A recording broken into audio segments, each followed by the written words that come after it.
Okay, so following from the series we just did on compatibility, we want to answer some emails today. The first email we have is from someone who says, I have already married an incompatible partner. Now what do I do? He says, lately I've been feeling very frustrated in relation to my financial life because I don't have the support of my wife. While I want to get ahead in life and be a man of great financial success, she does not feel motivated by it. I work for myself. She says that she doesn't have any ambitions for anything. She doesn't have ideas. She only sees obstacles. For example, I suggested to her the other day that she could make some jewelry to sell, and she quickly came back with a negative word saying, well, people buy but they don't pay. And I said to her, you can't think like that. So how can I live with a person who has no goals? I feel like a one-legged man. And I keep asking myself, should I pursue my goals? Because I feel like I'm a prisoner. She's my wife, and I wonder if I will stay stuck in life because of her. Will my dreams remain only on my pillow? What should I do? Divorce is not an option, but sometimes I do feel like it. I need help. Please tell me what to do.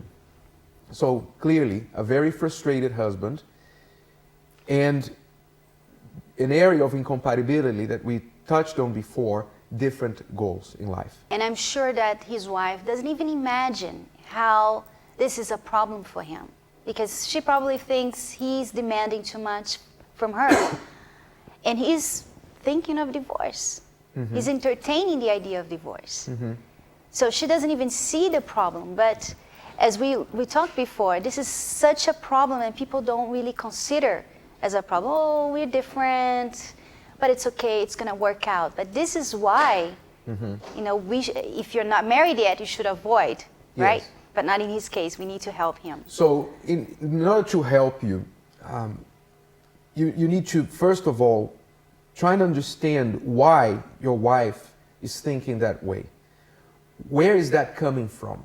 I suppose, I have a good guess that this is coming from her background. She probably grew up in a home where she wasn't pushed to achieve much.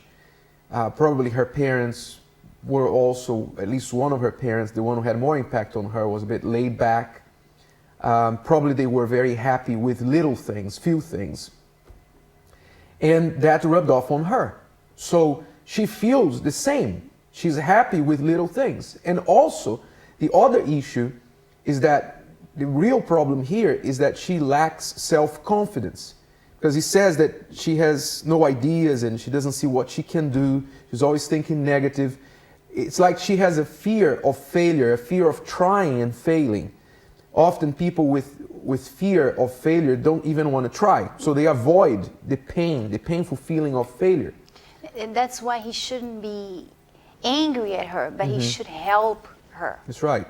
He should help her, because if she doesn't have the confidence in herself, you need to give her that confidence. You need to take her by her hand, take her to and do something with her and help her achieve something. Yes. Not just go achieve, you know, tell her to go achieve something. Go Expect get something. her to be the same as him, right?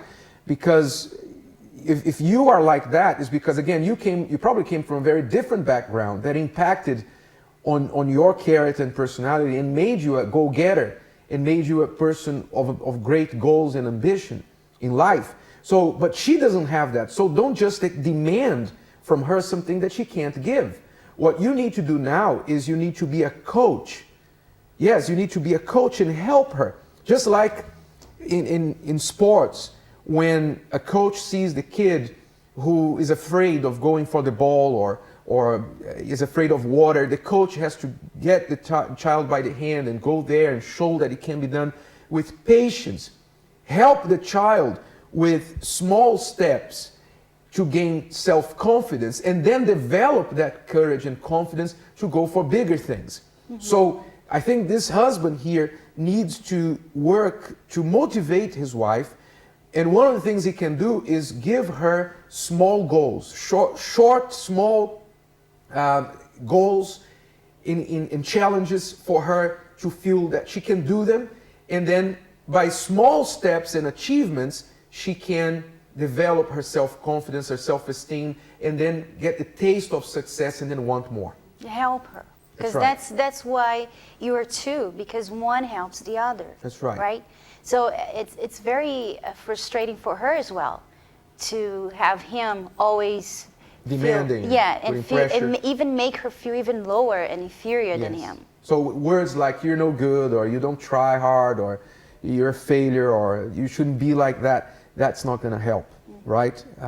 You need to try and help her and be patient, because you married her. You married her like that. You married an incompatible partner. So now you need to be patient and develop that partner, and a lot of prayer will also help. Okay, the next question that we have is concerning age. This person asked, when thinking about the concept that men usually mature later than the woman, I have always understood that it applies to the teenage and early 20 years. So does this case apply to all ages or only when people are younger? Does the maturity issue affect people in all ages? That's the question. Well, what we find is that the older a person gets, the more mature this person will be. So the difference in age usually will not apply so much after, say, one is 40 than it does when a person is younger. Mm-hmm. That's normally a general rule. But of course there are exceptions, because there are people who, though their number, the number in their age is 45 or 35 or 38, the number is there and should suggest a maturity. Mentally, the person is not very mature. Yeah, and some guys, in that case, some guys are, they're supposed to be mature. Like they're in an age that they're supposed to already know what they want, be in a position that they could take care of a family, mm-hmm. but they're not. They mm-hmm. still like, enjoy friends and going out with friends, and they still like surfing and video games. Yes. And if you marry him, because even if you're younger, but you marry him with that mentality, mm-hmm. it's going to be a problem, because he's not going to be the head in the house. He's not going to be the husband. Yes. To take care of you. So remember, the years of age is just a guide. What you're really looking for is mental age, mental maturity, right? Think about that, because if you find a man that he does not have the maturity, the confidence, the strength of leadership to lead you, you won't feel confident following that man, then you don't want to get into a marriage with him. But if you feel that this man is mature enough to lead you, then yes, I think that's what you have to look for. All right, the maturity in his mind. So these are the two questions for today. Next week we'll answer more. If you want to submit a question you want us to address, feel free to leave your comments here on our YouTube channel. All right, thank you very much for watching. Until next week, God bless you.